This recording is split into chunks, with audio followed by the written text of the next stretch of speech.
Welcome to Zack Attack Reviews. Thank you for joining me as I rank all the movies I saw in January. I saw 8 new movies in January, and I have one old school throwback film on my list because I do Throwback Thursdays on this channel. January is usually full of movies that are low quality in the horror and drama and sometimes comedy, and maybe you might get an action flick here and there that might be decent. But this January, we've gotten a mix of really good to great films, and I'm really excited to break down all the films and rank them that I saw this month. And I'm going to start with number 9, and that is Infinity Pool. This was one of my most anticipated movies of 2023. Brandon Cronenberg coming in with another film following up Possessor, starring Mia Goth, who's, Wild Bee in X and Pearl, and Alexander Skarsgård, who's always great in everything I've ever seen him up to this point. I was really disappointed to find out the movie was flashy, it was gory, it was very sexual, but didn't have a lot of meat or substance to it. The themes and story that they were going for, I feel like they didn't add too much to the conversation, and it just ended up being something that was very shallow. It wasn't an infinite pool, it was a very shallow pool of ideas, even though the sci-fi aspect was interesting. You People, I didn't get to review this Netflix film on my channel, just didn't have enough time, but it's starring Jonah Hill and Eddie Murphy with Lauren London returning to film, and it's a story about Jonah Hill's character who is Jewish and falls for a Muslim black girl, and they are like opposites in their culture, but they attract really well and their personalities mesh. I think that the idea of the movie, and once again, I think January, there's certain movies that the idea of it was really interesting, but the execution wasn't great, and I think this is one. With all the talent that was involved in this movie, I think that the movie could have been a lot deeper and it could have been a lot more funny. I think that the romantic aspects of the movie wasn't fleshed out. Jonah Hill and Lauren London didn't have that much great chemistry romantically. They felt more like best buds.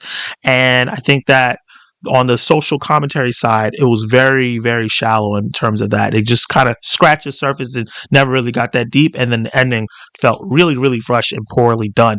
So this is a movie that I'm not mad that I saw, but it's not something I'm going to return to. The Pale Blue Eye on Netflix. A really, really good movie. I really enjoyed it. A murder mystery set in the Victorian era, starring Christian Bale and Henry Mellon as Edgar Allan Poe. I really like the relationship between Christian Bale's character and Henry Mellon's character. I think that the mystery was done really well, where I was very intrigued throughout most of the movie. The second act, I got a little bored a little bit, but then the third act brought me right back in, and it ended in an exciting and impressive way that I did not see coming. If you have time, I would say check this movie out. I do have a review on my channel. Plane, the Gerard Butler action flick for January, starring Mike Colter as well. I really like this movie. I had a really good time watching it. It was a good time in the theater. Gerard Butler did a fantastic job with the action and the acting. Mike Colter did a good job as well, and the supporting cast did all the things that they were supposed to do to make you care about them when they were in danger. The action was intense. It was done really well. It was not too overly long. The plot wasn't convoluted. It was just a really good action film that gave me great results in a satisfying ending. And the plane stuff in the beginning, where they really showed what plane people do to keep us safe and all the protocols they go through, really set up how much they're going to do when it's time for you guys to be in danger in this Philippine island that's teeming with pirates. So yeah, if you get a chance to check this out in theaters or when it gets to streaming, I would suggest to, and I have a review on my channel. Sick. A movie that I really, really enjoyed. The guy who wrote the original Scream wrote this, and you can see the DNA of that all over the film. I review this movie on my channel as well, and it is a COVID slasher film where it's set in 2020 in the middle of COVID. Two girls are going to a cabin in like a remote place, and there's a slasher there coming after them, and they don't know why.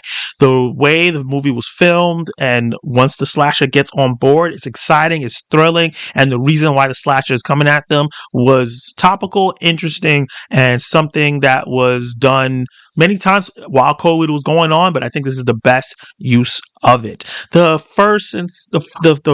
ending of the first act into the second act is a little cheesy, but after that, once the slasher come in, the movie is thrilling. It's on Peacock. I would check it out. Shotgun Wedding. Yeah, I got a lot of crap for this review. I really enjoyed it when I watched it. I gave it a positive review on my channel. Jennifer Lopez, Josh Duhamel going to a remote destination island to have a wedding with their family, and it's teamed with pirates. I don't know what's going on with pirates and stuff. And this was on the Philippines as well. Philippines again. I don't know if that's what's going on in the Philippines right now, or America's giving it a bad rap. But I thought the movie was fun. It had some decent action. I really liked the character interactions. The acting fit the way the tone of the film, the way it was done. Jennifer Coolidge was fun as well in the limited parts that she had. And I think that Jennifer Lopez brought another fun romantic comedy like she always does every year. And this one had some action in it. I really enjoyed this film. I love the characters, and I really enjoyed how crazy the third act got, even though it might have went a little too big. Megan, this is her moment. I think this is going to be the biggest movie of January that everyone's talking about, and I really, really loved my experience in the theater watching this movie.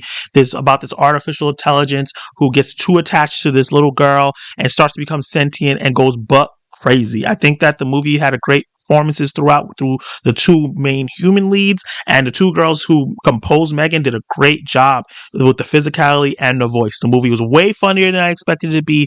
It may be not as violent as I wanted it to be, but I understand that we're going for a PG-13 film so that they can get more people in, and it paid off because the movie made money at the box office. And I'm excited for Megan 2.0. If you have not checked out Megan yet, if it's still in theater around you, go check it out. And whenever it comes to streaming or PVOD, check it out. It's a fun time.